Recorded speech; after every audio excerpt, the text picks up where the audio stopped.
Catus, Maximus here, this time with a review of this Chinese-made Ridgid R7000. This is their general purpose 3/8 inch 2500 RPM drill. R7000 is 6.5 amps. They actually updated this with the R7001. It has overmolding over the front part of the drill, so you can see the difference. Same chuck. It's 8 amps, so a little bit more power than the more modern one. Anyway, one thing I'll mention is Ridgid does not sell a lot of quarter tools. I hardly ever see them, to tell you the truth. I know Home Depot does sell a lot of them, but definitely not as popular as like Makita or DeWalt. I do like some of the things that they do, although they advertise a lifetime warranty on these if you registered a tool, but they've been one of the big issues I've read several reviews is that this is a ratcheting chuck. So when you tighten it down, it actually has a mechanism in there that is attempts to try to prevent it from self-loosening. There's been issues with that mechanism locking up. The drill chuck isn't super heavy duty. It is a Jacobs made one, but nonetheless, you know, hand tight. It does have its issues. All these kind of hand tightening chucks with plastic parts and even ones that are all metal do have their issues, and so I did want to mention that there's been a lot of reports of problems. And of course, their lifetime warranty, oftentimes they'll deny you to fix the chuck because they say it's wear and tear. It's the problem with a lot of these warranties is they really kind of screw you a lot of the times, which is kind of a shame because Ridgid, you know, it's not a bad tool. It's made by the same company as Milwaukee. Pretty heavy, nice 2-finger trigger that runs real smoothly. It has a rubber overmold, which this one's hardly been used, is already kind of peeling up, which is kind of a shame because it is a nylon body. Feels pretty solid. They actually have 9 screws holding it together. They even use fancy chrome-plated screws. It's all ball bearing, or mostly ball bearing. I can tell that because the chuck just doesn't have any wobble up and down or side to side or in and out. So that's definitely a positive. Belt hook. It does have a bubble level, 3 position. Position would be horizontal here, although the problem with this bubble level is that it's very hard to see. They really should have used green. There's a reason that they use Dayglow green bubble levels, because it's easier to see. This orange colored fluid against the orange body is difficult to see. If you're not in a lot of light, you're not going to be able to see it. So it has a diminishing use, but it could be useful because it's supposed to help you keep it horizontal or straight when you're horizontal. When you're off to your side, same thing. And when you're pointing downwards, and it's actually, you can see there, it's really hard to see the bubble when you're pointing downwards. So to be fancy, and they put in a orange colorant, made the bubble nearly impossible to see. Anyway, which is a shame because they did try it. You know, the trigger's smooth. It does have a trigger lock, matchstick reverse. It does include a Velcro strap for tying up the cord, which is nice. Long 8-foot cord. They even have this thing here where it has a little light to let you know that you have power. So, you know, some kind of nice features. Too bad it's really, the chuck has issues and can have issues. It's kind of hit or miss depending on the kind of drilling and how often you use it. Some people have had years of success. Other people have had it for just a few months and the chuck just decides to give out. Pretty smooth variable speed.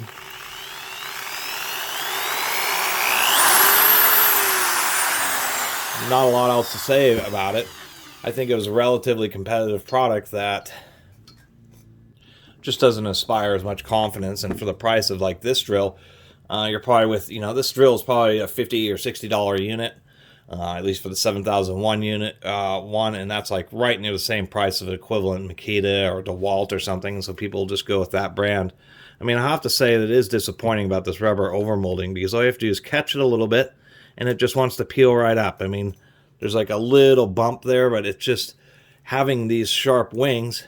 And even though I deliberately did that, it shouldn't have been quite that easy to be able to just peel this up. I mean, I'm pretty sure that we could just, yeah, I mean, that overmolding here,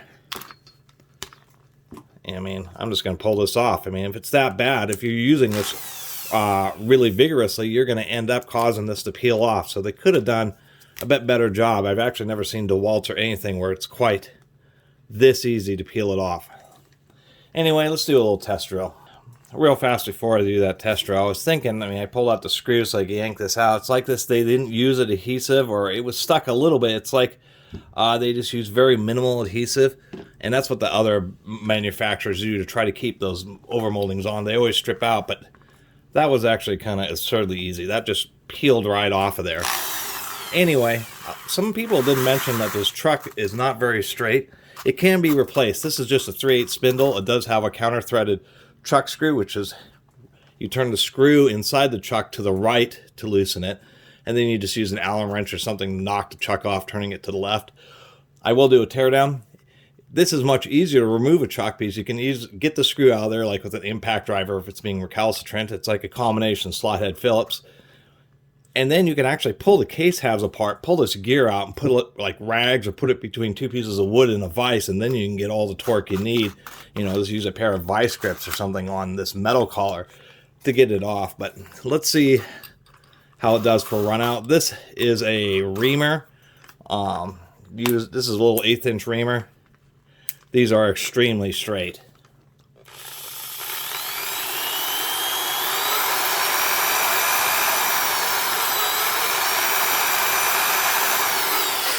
I've been using mine as a punch, so it may not be perfectly straight, but that doesn't seem to be absurdly wobbly, so it seems to be relatively straight. We'll do a little drill test. Once again, when I do these tests, I always use this installer's bit. Somebody had commented to me a long time ago, these were called AT&T bits. These are used by cable company guys, phone companies, that type of stuff, because they're just a cheap, long bit. This happens to be a 3/4 inch, so it makes it easy to make a normal size hole for you to get cable or phone line or networking line through a wall, and just gives you length, and they just happen to be real cheap, and they do have really sharp points on them, and then they have a hole in them wherever this one disappeared to. You can just see it right there. We can tie a piece of wire, you know, a little piece of wire through the hole to grab a hold of the network cable, and then you pull it through and you're pulling the bit back through. I'm going to go ahead and give a test on whatever this material is here. I have no idea. Just a piece of wood. And we'll see how it, see if it wants to slip. I made sure to tighten this down as tight as I could without using a couple of channel locks, but I got this real tight, so we'll see. It's notorious for slipping because it has a small shank and a really big surface area.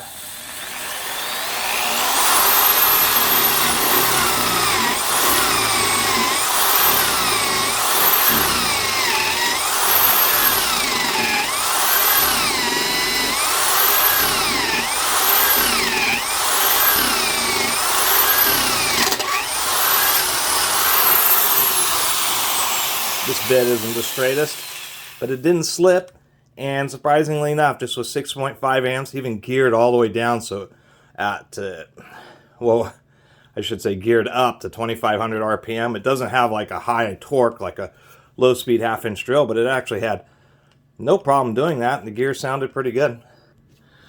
So in my case, that chuck happened to work out, but it's not the greatest, but it is pretty easy to replace these. Just because you have a clamshell, so you can pull it out and you can just grab a hold of the gear in a vise, making sure you use some pieces of wood or something to protect the gear, and then you can get all the force you need. Just make sure you pull out that screw. Kind of a shame with the overmolding. That's some of the worst overmolding I've ever seen, but it's fine. At least now it can't strip out or peel off. I mean, really, I've never experienced. I mean, that was just horrible.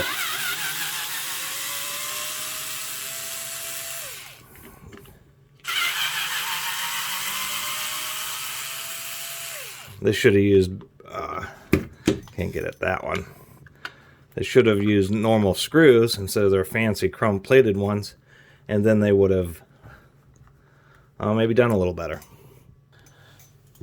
Get a little better look. These screws are okay, but they're plastic screws because they have deep threads, but they're not plast-tight. Plast-tight screws look like this, where they have two sets of threads, and one of them is just really extra tall to get extra good grip in the plastic. So those are definitely cheaper screws. Another issue I'll mention before I open this up, they have a pretty nice strain relief. But as happens with many tools, the strain relief is too stiff. They even tried to do cutouts here to make it a little less rigid right at the end, but it doesn't matter. What ends up happening is the wire just bends and crimps at the end of the stress relief. Manufacturers really need to learn how to take these and make them a slow taper so they get more and more flexible as they reach the end. Otherwise, what you have is you just move the fatiguing wire from here to right here. And we can see it's not going to be long before that wire has to be replaced because it'll just fatigue. Pulling this apart. Oh, come on now. That is a tight housing. On most tools, wow.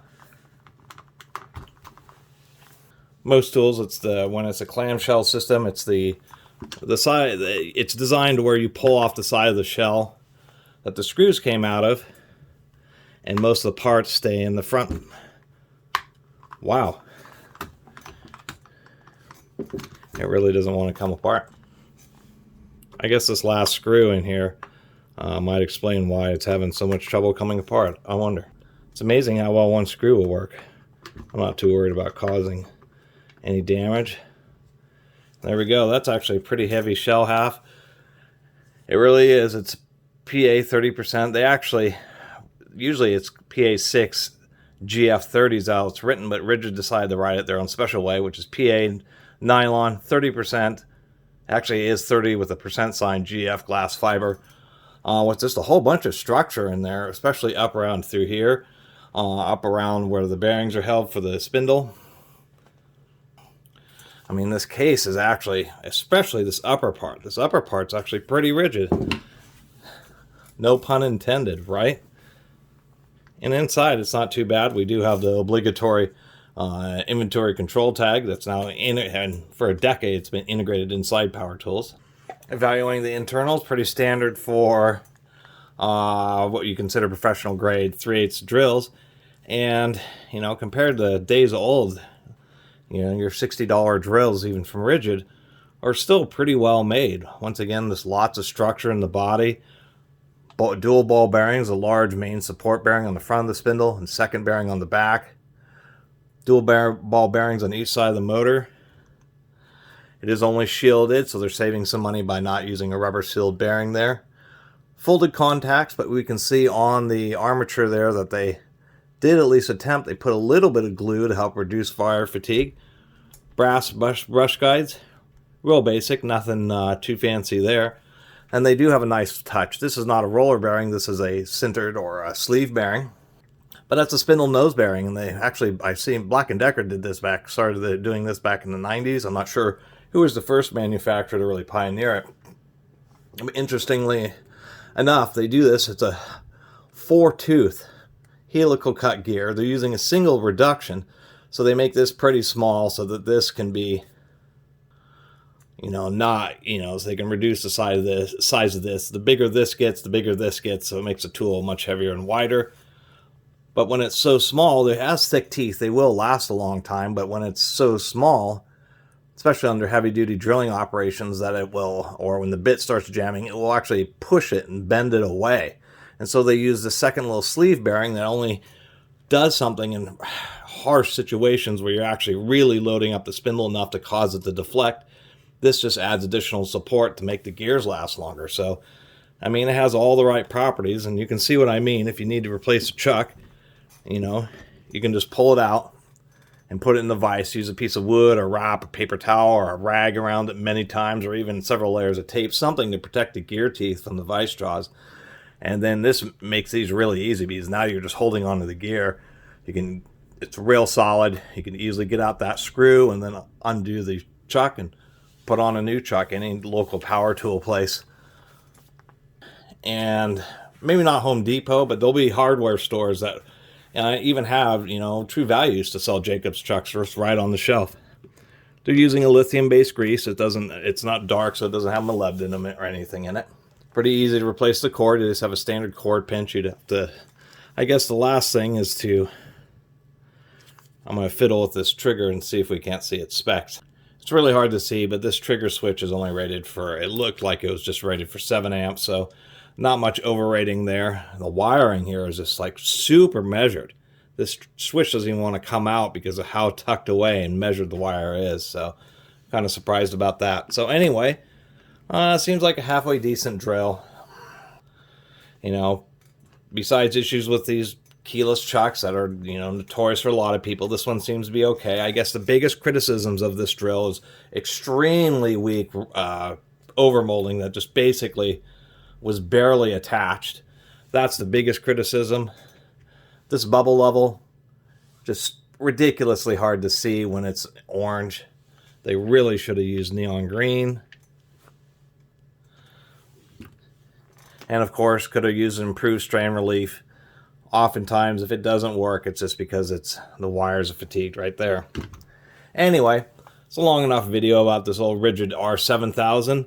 It's going to be the same thing as the R7001. I'm sure the R7001 you could just drop in all its guts right into this, no problem. They just upgrade the motor and put more overmolding on the front of the drill. That's probably just going to peel off in no time. Anyway, I really appreciate everybody who's been watching and subscribing. And if you haven't subscribed, please do. Till next time, Catus Maximus out.